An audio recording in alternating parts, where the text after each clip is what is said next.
एक महात्मा मांडव्य ऋषि नाम के थे। वो हाथ उठाकर ऐसे, पहले बहुत कठिन तप संतों को करना पड़ा। कलयुग है तो अब तो नाम जप से ही काम, मंत्र जपो, नाम जप। दाहिने पैर के अंगूठे केवल पूरा शरीर का भार रखकर हाथ उठाकर मंत्र जप रहे थे।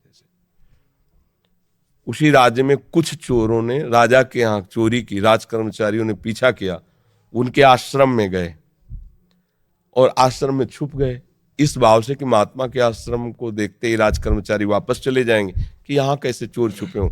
पर उनकी दृष्टि पड़ गई घुसते देख के। अब वहां गए तो माल सहित पकड़े गए।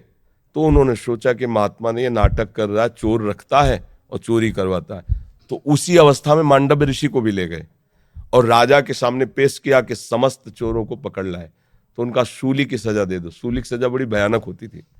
एक भाले जैसे यंत्र में ऊपर से सीढ़ियों से ले जाकर उसे छोड़ा जाता था, गुदा द्वार से वो जितना घुस जाए भाले जैसा, अब वो उसे में टंगा है। अब प्राण शक्ति जितनी उसकी हो, जितने मिनट जिए, जितने घंटे जिए, कोई कोई घंटों जी जाता था, रक्तस्राव हो रहा है, तड़प रहा है। अब वो केवल एक शूली ऐसे लंबी ऊपर से छोड़ दिया और गुदा द्वार में जितना घुस गया यहां तक, याद, अब वो तड़प तड़प के बड़ी भयानक मृत्यु होती थी। वो महात्मा को भी ऐसे किया गया। वो तो साधारण जीव थे, सब मर गए। जो इस सूली गई गुदा द्वार से अंदर, सो चेतना जागृत हुई, लगाया पद्मासन, उसी पे बैठ गए सूली पे। अब ये तो योगी थे। अब वहां बधशाला में तब जाया जाता है जब दूसरा कोई राजा है, तो 2-4 रोज तो हो ही जाते थे अपराधी। तो दूसरे दिन उतारने गए तो वो तो सब मरे थे और ये पद्मासन में बैठे थे। भाग के गए राजा से, बताया। राजा ने कहा ये तो बड़ा अपराध बन गया, कोई ऋषि आ गया, तुमने ये क्यों नहीं बताया ऋषि। अब आगे गौ करके, ब्राह्मण करके, मर्यादा थी कि गौ ब्राह्मण सामने है तो दया कर देते थे ऋषि जन, फिर साप नहीं देते थे। पहले बड़ा पावर मंत्रों का होता था। हाथ जोड़, महाराज हमें बिल्कुल पता नहीं कि ऐसा, आप यहाँ कैसे लाए गए मुझे बिल्कुल पता नहीं, अब मुझे क्षमा कर दीजिए, मैं बिल्कुल नहीं। बोले मुझे आपसे कोई मतलब नहीं, पहले ये निकलवाओ सूली। लाख कोशिश की गई, सूली निकली नहीं। तो उनका काट दो, तो ऐसे काट दिया गया, सूली काट दी गई।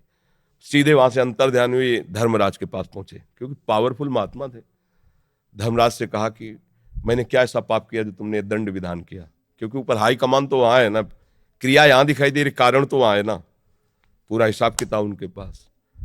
तो बड़े गुस्सा में थे। तो उनका गुस्सा मत होइए महाराज, आप देख लीजिए। जैसे अपने है ना कि रिवर्स करके फिर वही सीन चला के दिखा दी टीवी में, तो वहां उन्होंने सीन दिखाई।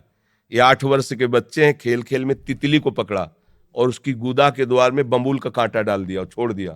तड़प तड़प के वो तितली, काफी समय में बम्बूल का कांटा बड़ा होता है, तो जानते उसका परिणाम क्या आया।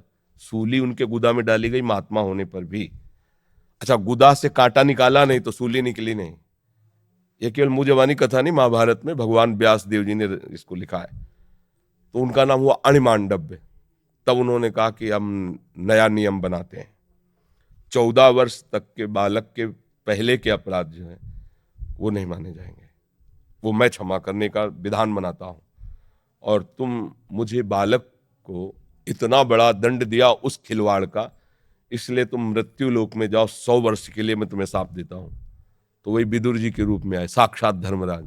अंश से युधिष्ठिर हैं लेकिन साक्षात धर्मराज विदुर जी के रूप में आए। अणिमांडव्य ऋषि के आज भी वसूली वैसी है। अब आप सोचो, एक महात्मा इतना बड़ा पावरफुल, जो न्यायाधीश को भी मृत्यु लोक में भेज दिया दंड देके, उसकी सूली नहीं निकली, तो आप काकरोच को